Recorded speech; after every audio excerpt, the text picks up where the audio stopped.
2026 మార్చి కల్లా మావోయిస్టులు అనేవాళ్ళు దేశంలో లేకుండా చేస్తామని చెప్పి అమిత్ షా గారు తెలియజేస్తున్నారు.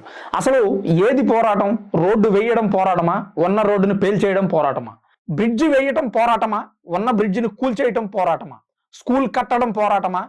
కట్టిన స్కూల్ని పేల్చేయడం పోరాటమా? ప్రాణాలు పోగొట్టుకోవడం పోరాటమా? ప్రాణాలను కాపాడడం పోరాటమా? ఇక్కడ నక్సల్స్ యొక్క భావజాలం ఒకప్పుడు ప్రజలు సపోర్ట్ చేసేవారు. ఈరోజు ప్రజలు ఎడ్యుకేట్ అయ్యారు. సమాజంలో ప్రజాస్వామ్యం నడుస్తుంది.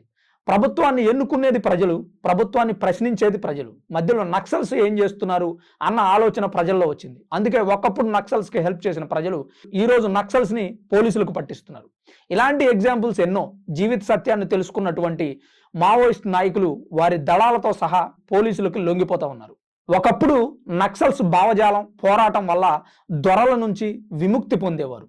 పీడించబడుతున్న పేద ప్రజలని విముక్తులుగా మార్చేవాళ్ళు. వాళ్ళను కూడా పోరాటం వైపు నడిపించేవారు. ఈరోజు ఆ పరిస్థితి లేదు. ప్రభుత్వాలు ఏదైనా తప్పు చేస్తే ప్రజలు ప్రశ్నిస్తున్నారు. ఒకవేళ ప్రశ్నించినా లొంగకపోతే ఎలక్షన్స్లో ఓడిస్తున్నారు.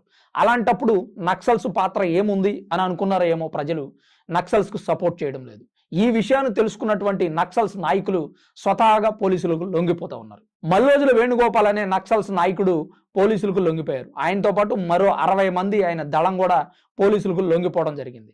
దేశంలోని అనేక ప్రాంతాల్లో నక్సల్స్ వాళ్ళ దళంతో సహా పోలీసులకు లొంగిపోతున్నారు.